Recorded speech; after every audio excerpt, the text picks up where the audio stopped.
Welcome to the deep dive, everybody.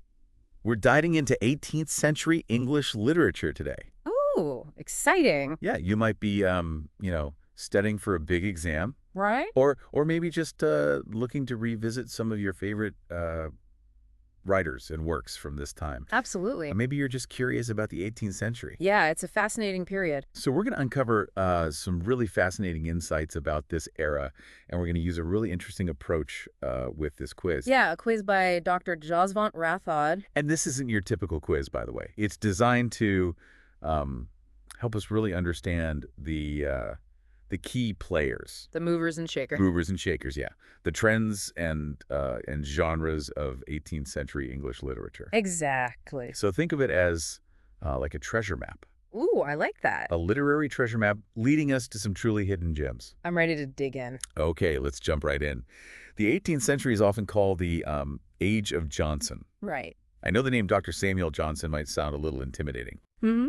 but trust me, this guy was like the rock star of his time. Oh, yeah. He really was. Johnson was a writer, a critic, a lexicographer. I mean, he even compiled his own dictionary. Right, it's huge. It was a monumental achievement. It helped standardize the English language, and, his impact is still felt today. Oh, absolutely. And his dictionary wasn't his only masterpiece.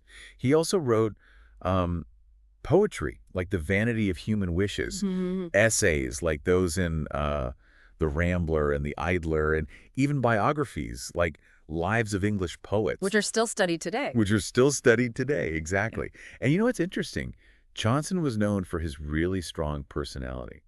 The quiz mentions how he publicly condemned Lord Chesterfield's letters, which I thought was pretty gutsy. It really shows you the kind of person he was. He wasn't afraid to speak his mind, even if it meant going against, popular opinion. He really valued authenticity and genuine expression, and I think that comes across in all of his work. Yeah, I agree. And it wasn't just about words for Johnson. Yeah.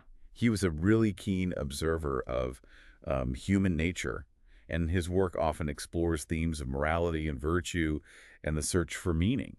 Yeah, In that sense, he really embodies the spirit of the 18th century. absolutely. Now, alongside Johnson, we have another really fascinating figure, Oliver Goldsmith, a contemporary of Johnson, but their personalities and writing styles couldn't have been more different. Totally. The quiz even calls Goldsmith an incorrigible simpleton. I love that. I know, right? Makes me chuckle every time I read it. He wrote essays, poems, novels, and plays. One of his most famous works is The Vicar of Wakefield, a novel that's still loved today for its heartwarming story. It is a beautiful story. But it's interesting because Goldsmith's plays, they often challenge the prevailing trend of sentimental comedies. Right. So while many playwrights at the time were really focused on dug in at the heartstrings, Goldsmith's comedies were a little bit more satirical. Mm-hmm. They poked fun at the social conventions of the time. Yeah. He had a sharp wit. And that contrast between him and Johnson is really what makes this period so vibrant. Yeah, it's like this intellectual sparring, a clash of ideas. It really pushed the boundaries of literature. Absolutely. Speaking of pushing boundaries, let's talk about the rise of a brand new genre, the novel. Ooh, yes. This is where things get really exciting. The 18th century saw the novel emerge as a major literary force, and Samuel Richardson is considered one of the pioneers. Absolutely. And the quiz mentions his use of the epistolary technique in novels like Pamela and Clarissa Harlowe, where the story is told through letters written by the characters. Right. It was a revolutionary way of drawing readers into the inner lives of the characters. It's fascinating how he uses this technique to explore themes of love, virtue, social morality. His novels were hugely popular, and it sparked all these intense debates about the role of women in society and the nature of romantic relationships. Oh, I bet. And guess what? Dr. Johnson was a huge fan of Richardson's work. Really? So it seems like Johnson's influence is kind of everywhere in this era. It really is. But of course, Richardson wasn't the only one shaping the world of fiction. Of course not. The quiz also introduces us to Tobias Smollett Yeah. and Lawrence Stern, Uh-huh. both of whom took the novel in wildly different directions. Oh, totally different directions. So Smollett, he was known for his picaresque novels, Right. which are full of adventure and humor and social satire. Right. His works, like Roderick Random, offer a really vivid picture of 18th century life, from the gritty streets of London to, the open seas. That's a wild ride. It is. And get this, one of his novels, Sir Lancelot Greaves, actually echoes Cervantes' Don Quixote. Oh, wow. So it's almost like he's titching his hat to an earlier master of uh, satire and adventure. I love that connection. And then you have Sterne, who is just a true original. His novel Tristram Shandy is considered like this groundbreaking work, full of experimental techniques, digressions, and this kind of stream of consciousness style that would influence writers for centuries. It's like he's playing with the structure of the novel itself, Yeah. bending the rules. Challenging readers' expectations of what a story should be. Totally. Talk about pushing boundaries. Right. And this diversity of styles, from like the realism of Richardson to the picaresque adventures of Smollett and the experimental narratives of Sterne, it really shows just how rapidly the novel was evolving during this time. Absolutely. It was an explosion of creativity. It makes you wonder, what was it about this specific period that made the novel, such a perfect fit for exploring the complexities of human experience? That's a good question. And with that question hanging in the air, let's move on to another key figure, Henry Fielding, often considered the father of the realistic novel in English. Right. And his story is almost as interesting as his books. Oh, tell me more. So Fielding actually started his career as a playwright, writing satirical plays like Tom Thumb. Okay. But then the Licensing Act of 1737 came along, which imposed some pretty strict censorship on theatrical productions. So that's when he turned his attention to fiction. Interesting. So it was almost out of necessity. Yeah, you could say that. And he made quite a splash with his very first novel, Shamla, which was a parody of Richardson's Pamela. Oh, I see. It was witty, satirical, and it showed that that Fielding wasn't afraid to challenge the literary establishment. He was a bit of a rebel. Yeah, he had this knack for social commentary and a keen eye for hypocrisy. Mm-hmm. His novels, like Joseph Andrews and Jonathan Wild, exposed the follies and vices of society with such sharp wit and intelligence. It's brilliant, really. And then, of course, there's his masterpiece, Tom Jones, this sprawling episodic novel that captures the energy and dynamism of 18th century England. It's a classic. Fielding called it a comic epic poem in prose, and it's considered like one of the first true realist novels in English. What's so remarkable about Tom Jones is how he blends humor and social commentary in a complex plot with these fully realized characters. Yeah. He created a world that felt believable and relatable, even though it was, filled with these larger-than-life personalities. Right, and that's something that continues to resonate with readers even today. Absolutely. I mean, we still see echoes of Fielding's realism in modern novels. It's a testament to his lasting influence. For sure. So far, we've seen how 18th century English literature was just bursting with new ideas and forms. It was. From the rise of the novel to the sharp wit of satire. Mm-hmm. But there's another fascinating trend that emerges a little bit later in the century, the Gothic novel. Oh, yes, the Gothic. It's like a shadow side to the Enlightenment, isn't it? Yeah. This fascination with the macabre and the mysterious and the supernatural.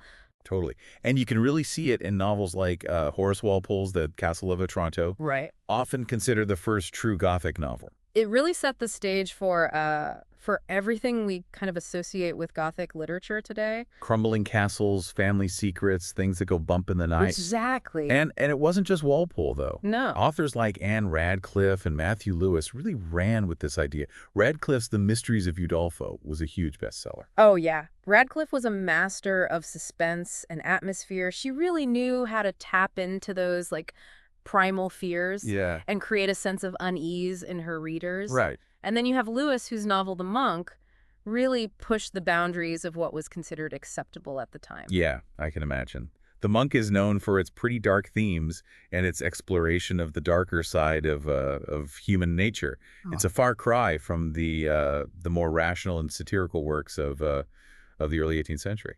It really is. And, the shift towards the Gothic, it's really intriguing when you think about it in the context of, the broader changes happening in society. Yeah. You have the Industrial Revolution starting to transform the landscape, and the French Revolution sending shockwaves through Europe. Mm-hmm. Perhaps the Gothic was a way for people to, to grapple with these anxieties and uncertainties. That's a great point. It's like the literature is reflecting those unsettling undercurrents of the time. Mm-hmm. But speaking of unsettling, we can't forget about Jonathan Swift.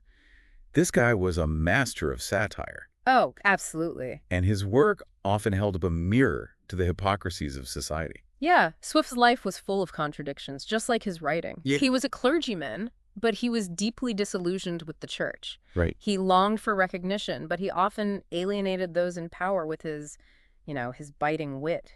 The quiz mentions his professional frustration, and it seems like that frustration fueled a lot of his writing. His most famous work, Gulliver's Travels, is a brilliant satire of human nature and the institutions of power. It is, on the surface, it seems like this fantastical adventure story. Right. But beneath that surface, there's this sharp critique of politics, religion, even the Enlightenment itself. He wasn't afraid to challenge the status quo, even if it meant making enemies. Not at all. And he wasn't alone in that. His friendship with Alexander Pope, another giant of the 18th century, was built on this shared love of satire Yeah. and a willingness to take on the establishment. They were both so witty and so skilled with language. Yeah. And they used their talents to expose the follies and vices of their time. Like Pope's mock heroic poem, The Rape of the Lock, for example. Oh, yes. A brilliant satire of the trivialities of high society. It's amazing how he takes something as seemingly insignificant as the theft of a lock of hair and turns it into a commentary on the vanity and superficiality of the upper classes. It's so clever. Right. And then there's the Dunciad, Mhm. a full-on attack on his literary rivals. Pope was not one to hold back. No, he was a master of the cutting remark and the devastating put-down. Yeah. But there was also a real depth to his work. Oh, absolutely. He explored themes of love and loss and the search for meaning in a world that often seemed absurd and chaotic. It makes you wonder if he was ever truly cynical or if the satire was just his way of coping with the absurdity of it all. Right. And thinking about those big questions, we have to circle back to Dr. Johnson again. He seems inescapable in this era. It's true. Johnson's influence permeates the entire 18th century. He was such a central figure in the literary scene, and his views on everything from poetry to politics were widely respected. The quiz mentions his blank verse tragedy, Irene, Right. which wasn't as successful as some of his other works, but it shows his range as a writer, his willingness to experiment with different forms and genres. He was constantly pushing himself intellectually, and he expected the same of others. That's part of what made him such a compelling figure. And he wasn't the only one exploring new directions. James Thompson's poem, The Seasons, is considered a precursor to Romanticism, with its focus on nature and the power of human emotion. It's fascinating to see these early hints of Romanticism emerging in a period that's often seen as dominated by reason and rationality. It just goes to show that even in the so-called Age of Reason, there was this deep yearning for something more, Yeah, a recognition of the power of emotion and imagination. absolutely. And those currents would only grow stronger as the century progressed, leading to the full flowering of Romanticism in the 19th century. So we've covered a lot of ground in this deep dive. We have. We've seen the rise of the novel, the brilliance of satire, the emergence of the Gothic, and those early hints of Romanticism. Mm-hmm. But before we wrap up, I think it's important to step back and consider what all this tells us about the 18th century as a whole. It seems like the 18th century was a time of just incredible change and upheaval, Yeah. but also a time of great intellectual and creative energy. Absolutely. It's like they were standing at a crossroads, looking back at the traditions of the past, Right. but also looking forward to the possibilities of the future. And you see that tension kind of playing out in the literature. Yeah, you can definitely see that tension in a lot of the works that we've been talking about, like the satire of Swift and Pope, for instance. Mm, It feels very much rooted in the 18th century's, preoccupation with reason and social order. right, But then you have something like the Gothic novel, right. which taps into those darker, more emotional currents that would eventually lead to Romanticism. Yeah, it's like the Enlightenment was starting to crack open a bit, revealing the complexities and contradictions that lay beneath the surface. Yeah. And the literature of the time reflects that beautifully. It makes me think about something you said earlier about how the literature reflects the anxieties of a changing world.